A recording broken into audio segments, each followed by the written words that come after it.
They're cool, you say. They're fun and sexy. You try to talk yourself into it, but deep down inside, you know the truth. You know in your heart of hearts, they're a pain in the ass.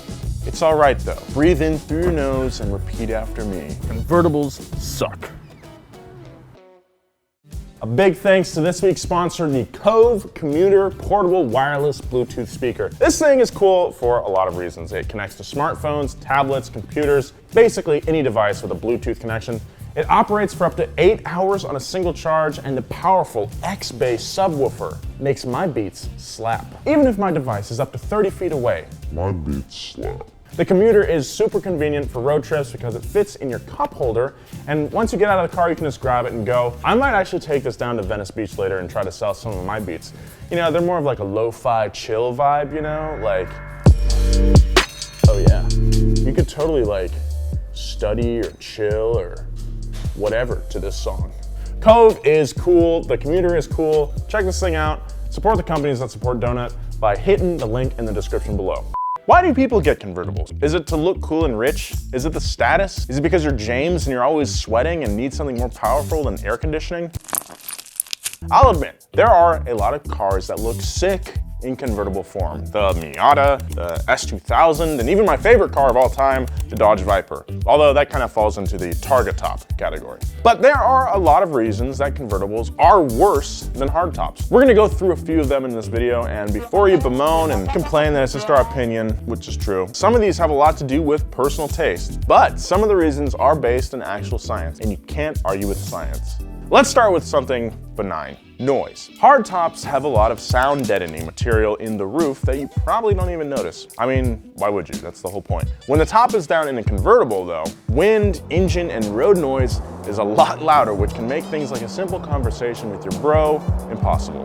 Want to listen to music? You're gonna have to crank it up much louder and you'll lose that sweet, sweet audio quality. Plus you'll be that guy blasting Hollywood Undead while driving down the PCH. If you're cool with that, more power to you, just don't ask me to ride with you. Even if you have the top up in your convertible, rag tops create much more noise than a traditional roof. At high speed, the flutter of the canvas basically acts like a speaker. Plus, they're prone to rips and tears, which can create even more noise. You could get a folding hardtop like the AMG SL65, but say goodbye to trunk space. I guess you don't really buy a convertible for trunk space though, and that's beyond the point. Having the top down can have its upsides, like being out in the sun with the wind in your hair, footloose and fancy-free. Convertibles definitely have their own hashtag mood, but committing to that hashtag mood can be exhausting. It's not always gonna be sunny and 72 degrees. Sunburn sucks, windburn sucks, and if you're thinking about buying a convertible, be prepared to dry out like a teriyaki Slim Jim. Being exposed to the elements doesn't just mean sun and wind. Fabric and leather seats will degrade much faster, moisture can mean mold in your carpet, and undiscerning birds will shit in your mouth as you drive. They shit right in your mouth. These things can be inconvenient, to say the least, in the long run. Reupholstering interiors is really expensive, and moisture can cause rust and degrade your chassis. But the ins and outs of everyday driving in a convertible can be tedious as hell as well. Putting the top up and down every time you get in your car gets old after a while. Some people just leave the top up all the time in their convertibles, which is kind of defeating the purpose. All of that can be annoying. But how do convertibles compare to hardtops when it comes to performance? Well, pretty bad actually. Here's why.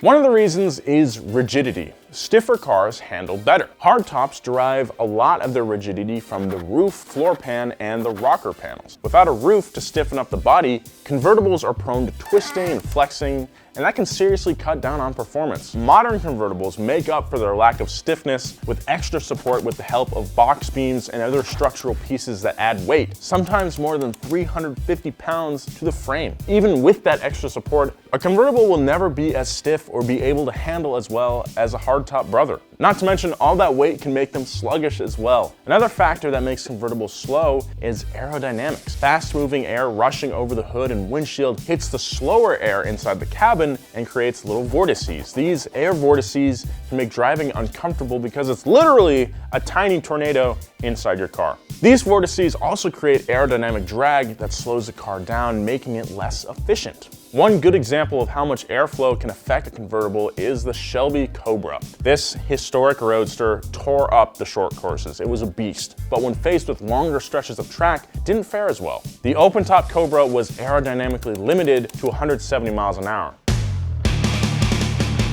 Imagine going 170 in a Cobra in the 60s. That would be terrifying. I'd write my will before I even get in it. Joe, you get my ferns. Zach gets my glasses. Alex, you get all my money. I have a lot of ferns now for some reason.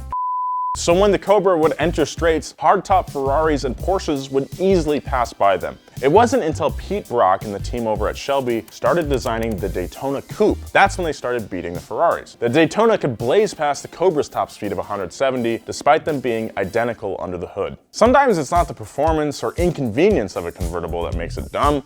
Sometimes they just looks dumb. Have you ever seen the Nissan Murano Cross Cabriolet? I mean, what is that word? Ugh. How about the PT Cruiser convertible? That crossbar is horrendous. How about the Range Rover Evoque convertible? The f were they thinking? I mean, some cars are meant to be convertibles, like the BMW Z3. The body lines flow even with the lack of a roof.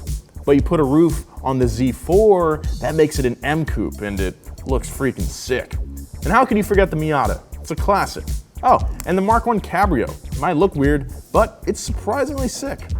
I would totally rock this thing. A little slow.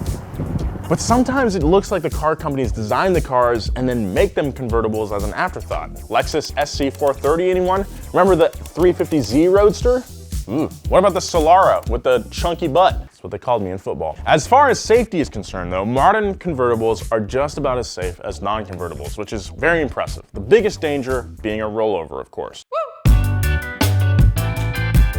But convertibles now have automatic roll bars that pop up in the event of a rollover. They're extremely effective, and when paired with a reinforced A-pillar, they prevent serious injury. It's actually really impressive. Like, if they didn't invent these safety features, convertibles might be illegal today. Like, think about that. You may be safe in a convertible, but your stuff might not be. Unless you keep your car completely empty of any valuables, a convertible is basically a free box for anyone daring to commit minor larceny. Even if you have your ragtop up, someone can easily cut it with a small knife. And there goes your book of CDs that you've had since middle school. I had Green Day American Idiot. Didn't have any Slipknot at that time.